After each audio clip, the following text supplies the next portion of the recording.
This is the first of 3 video lectures on music from Latin America. Latin America basically being all the countries south of the United States, identified as such because of the dominant languages in those countries.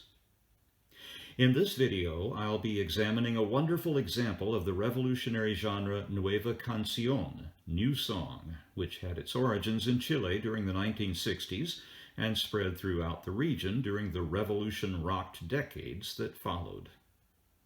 Under examination in this lecture is a specimen of Nueva Canción by Victor Jara, the great Chilean singer, songwriter, guitarist, who, along with about 100 other revolutionary artists, was executed in a sports stadium in September 1973 by armed agents of a fascist regime.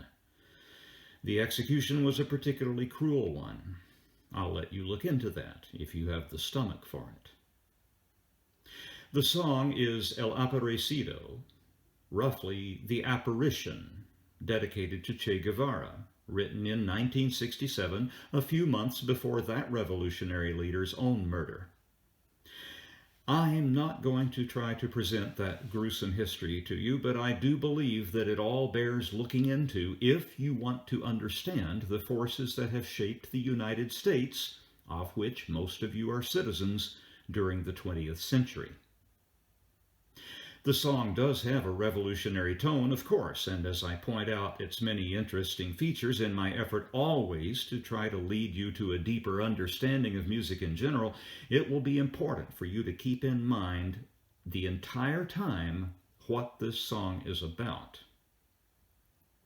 The eponymous apparition of the title is Che Guevara himself.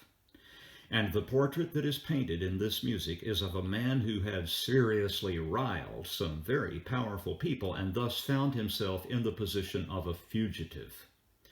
Don't lose sight of this. Like Oifen Pripitschik, the Yiddish alphabet song that I presented 3 lectures ago, El Aparecido is in cyclic form, and I hope what I show you about this song will help you understand that cyclicity is a principle which can be greatly extended.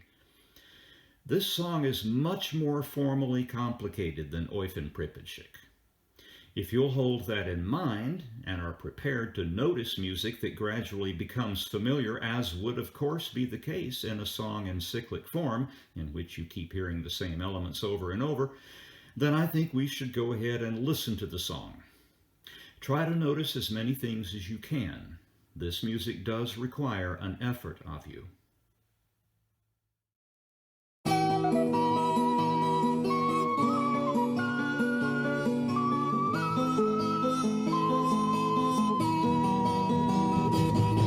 Abre sendas por los cerros, deja su huella en el viento, el águila le da el vuelo y lo cobija el silencio.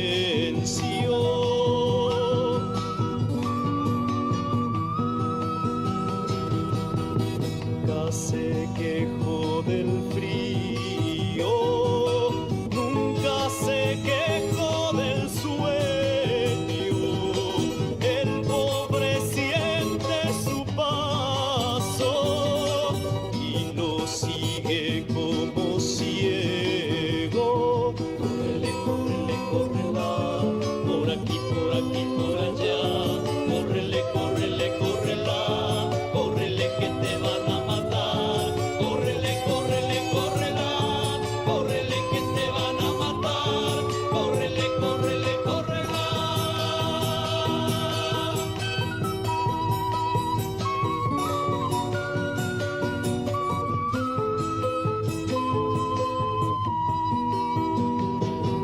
Su cabeza es rematada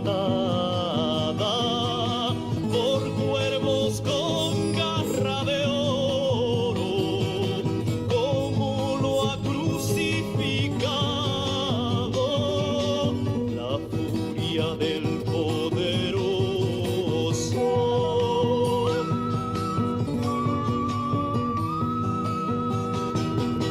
Hijo de la rebeldía,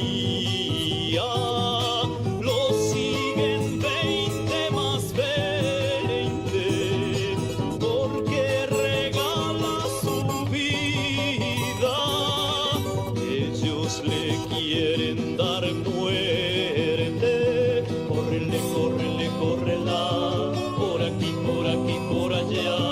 Córrele, córrele, córrela, córrele que te van a matar.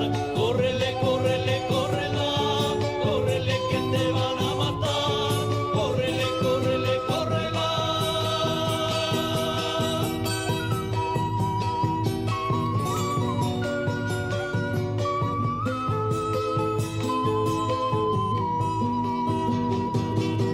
Hijo de la rebeldía,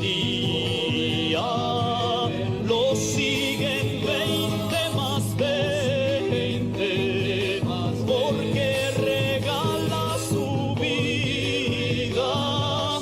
Ellos le quieren dar muerte. Córrele, córrele, córrela, por aquí, por allá. Córrele, córrele, córrela, córrele que te van a matar. Córrele, córrele, córrela, córrele que te van a matar. Córrele, córrele, córrela.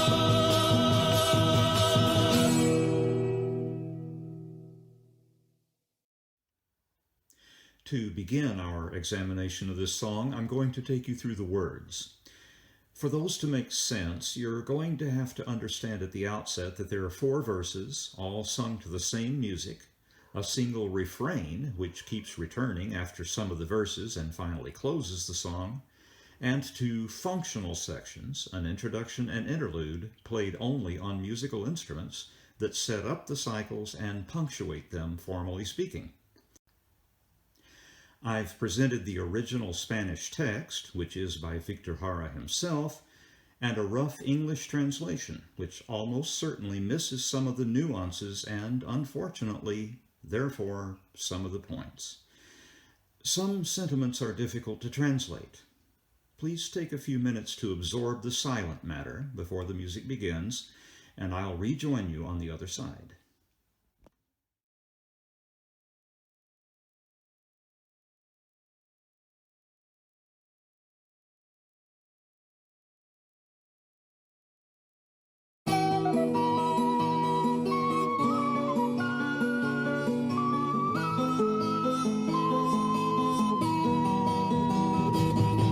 Abre sendas por los cerros, deja su huella en el viento. El águila le da el vuelo y lo cobija el silencio.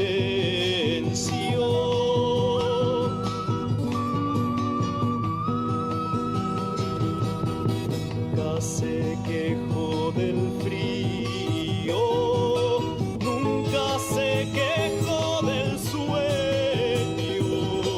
El pobre siente su paso y lo sigue como ciego. Córrele, córrele, córrela, por aquí, por allá.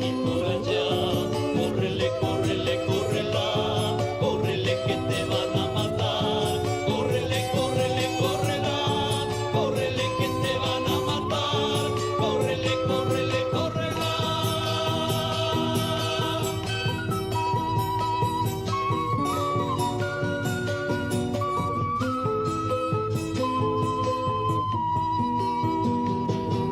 Su cabeza es rematada por cuervos con garra de oro, como lo ha crucificado la furia del poderoso.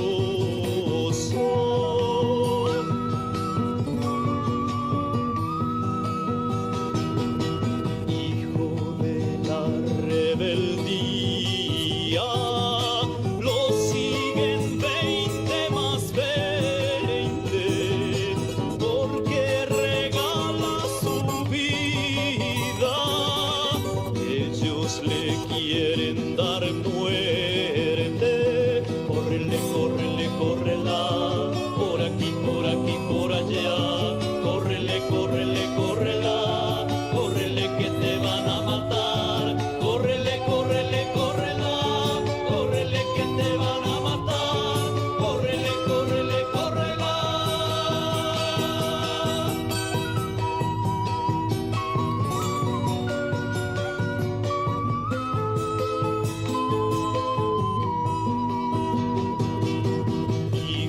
de la rebeldía.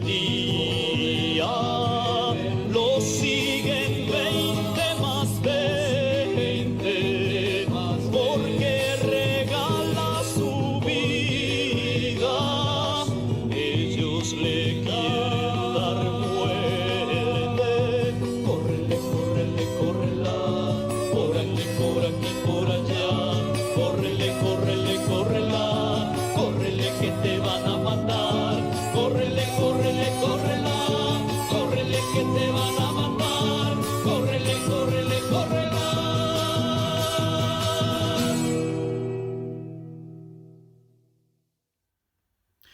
I hope you found that music and that soaring poetry thrilling and inspiring. 2 generations of oppressed people in dictatorial regimes have found it so. This is the sort of music that can galvanize a socially aware person into action. For those who endure grinding poverty and fascist oppression, a song like this can be a beacon in the darkness. If you understand nothing else about this music, at least understand that. But of course, I'm going to try to help you understand a great deal more about this music, which means that I'm going to take you through some of its structural features. And at this juncture of my lecture, based on electronic conversations that I've had with a few of you, I think I need to tell you something that is really important, not only for learning about music, but also about almost anything else that can be taught in a lecture like this, and that is this. Before you take a single note on any of this material with the view to the quiz that you must eventually take, just watch the video in its entirety and try to absorb the general ideas while you do it. In fact, this is not a long video, less than half the length of what one of my in-class lectures would have been. So you could listen to it twice through that way before trying to take notes and still come out ahead if you're watching the clock. Of course, at a time when the world has shut down because of the most horrifying epidemic to hit the planet in 100 years, who's watching the clock? If you're in the habit of doing that, I'd recommend that you break that habit forthwith. That habit is no longer useful in the world we find ourselves in today. Take your time and learn. Let's start with the key, always a good place to start. This song is in E minor. Some of its sections are in that brighter form of the minor mode known as Dorian, but not all of it.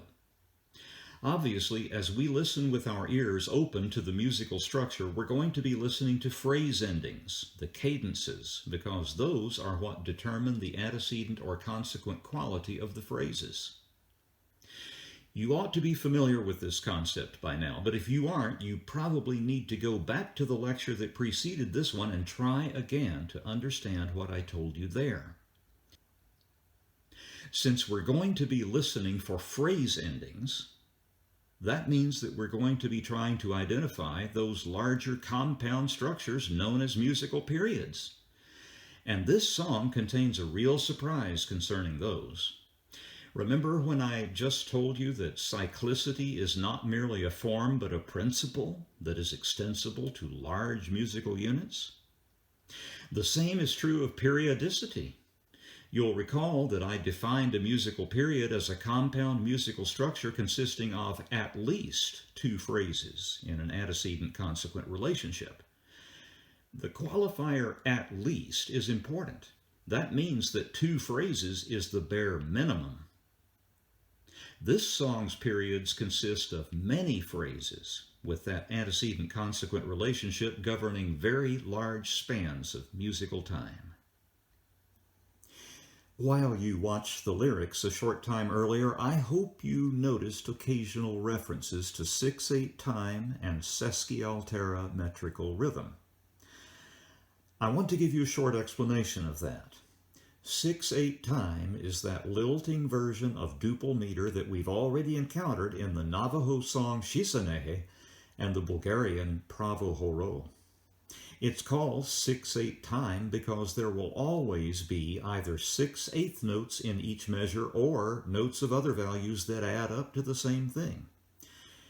In that case, we divide the measure into two halves of 3/8 notes each, stressing the first and fourth eighth notes, with a result that is clearly duple time, that is, measures of 2 beats. 1, 2, 3, 4, 5, 6, 1, 2, 3, 4, 5, 6, 1, 2, 3, 4, 5, 6, 1, 2, 1, 2, 1, 2. Do you see? There's another way we can group those eighth notes, however, namely as 3 groups of 2, stressing the odd-numbered eighth notes. 1, 2, 3, 4, 5, 6, 1, 2, 3, 4, 5, 6, 1, 2, 3, 4, 5, 6, 1, 2, 3, 1, 2, 3.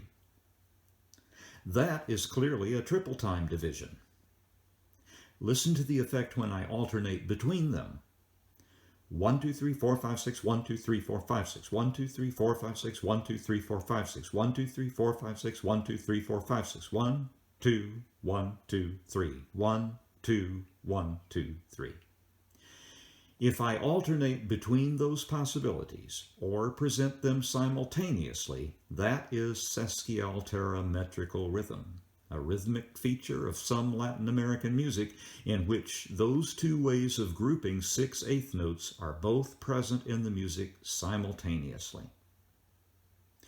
It is a form of polymetry in which 2 different meters are present in the music at the same time. It's a compelling rhythmic feature. You'll hear it during the verses when the singer sings in 3 beats per measure while the band keeps their 2-beat division going against it. Listen for it whenever a verse is being presented. You've already seen me sketch a rough outline of the content of the song's 3 cycles. At the beginning of this next section, I'm going to put that in the form of a chart, which I think you need to spend some time with before you go on. When the music starts, so will my running analysis. Please pay careful attention to the details and try to relate what you hear to what you are reading at any given moment. Here we go.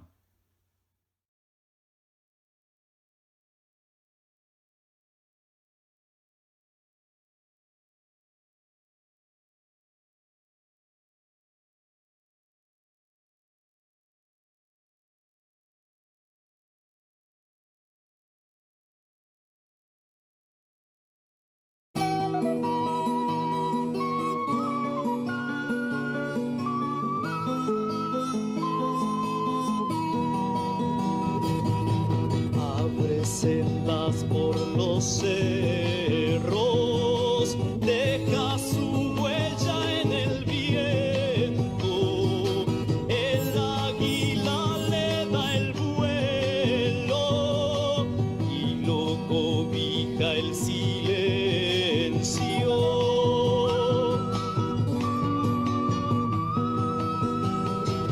Nunca se quejó del frío. Se quejó del sueño, el pobre siente su paso y lo sigue como ciego. Córrele, córrele, córrela, por aquí, por aquí, por allá. Córrele, córrele, córrela, córrele que te van a matar. Córrele, córrele, córrela, córrele que te van a matar. Córrele, córrele, córrela.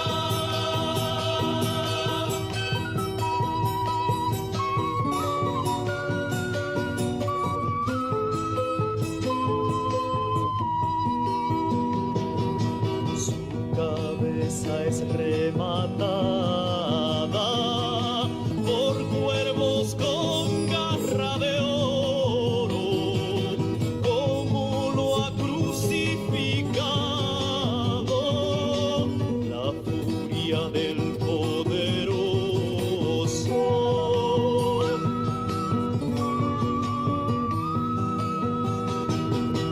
Hijo de la rebeldía, los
While that's fresh on your mind, let me ask you, did you notice all those references to half cadences?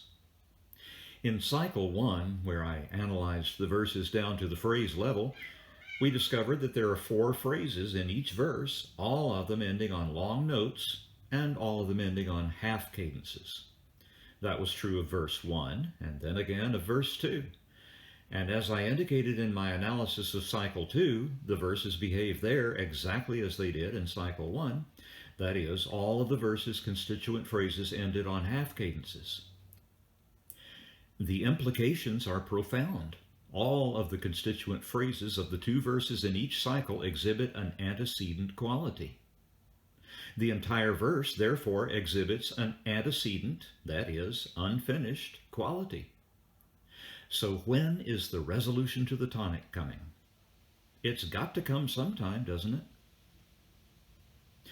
Then, if you were watching my analysis closely, you no doubt noticed that I described the refrain that ends all 3 cycles as a steady climb to the high tonic.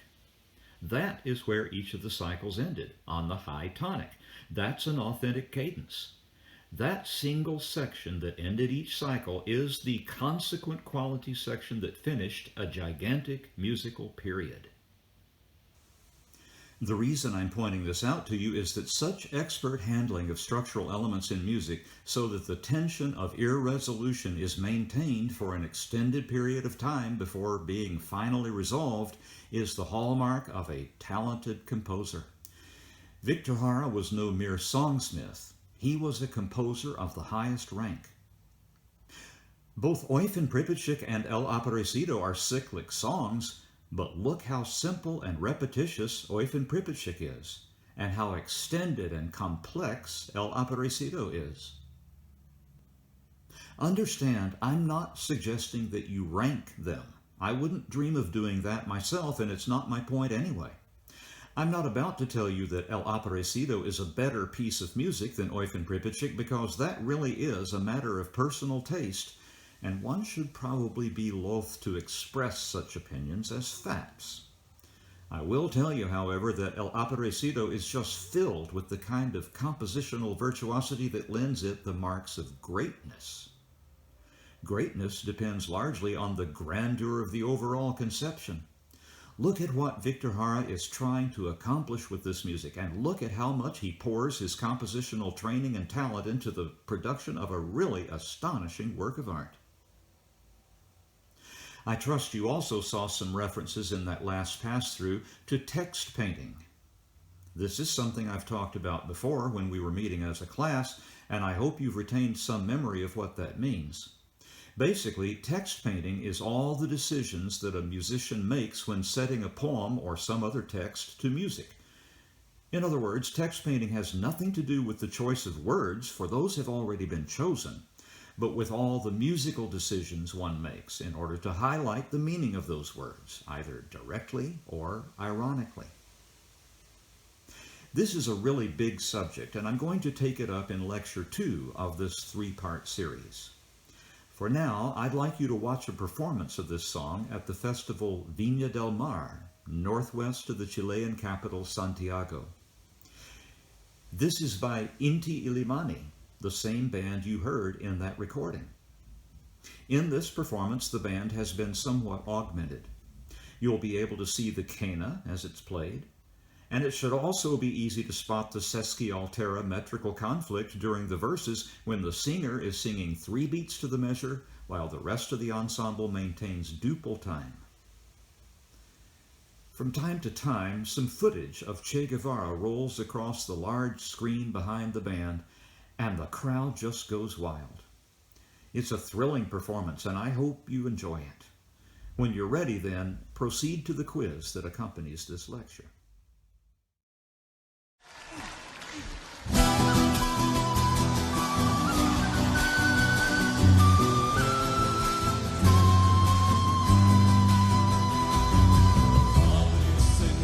Por los cerros, deja su huella en el viento, el águila le da el vuelo, y no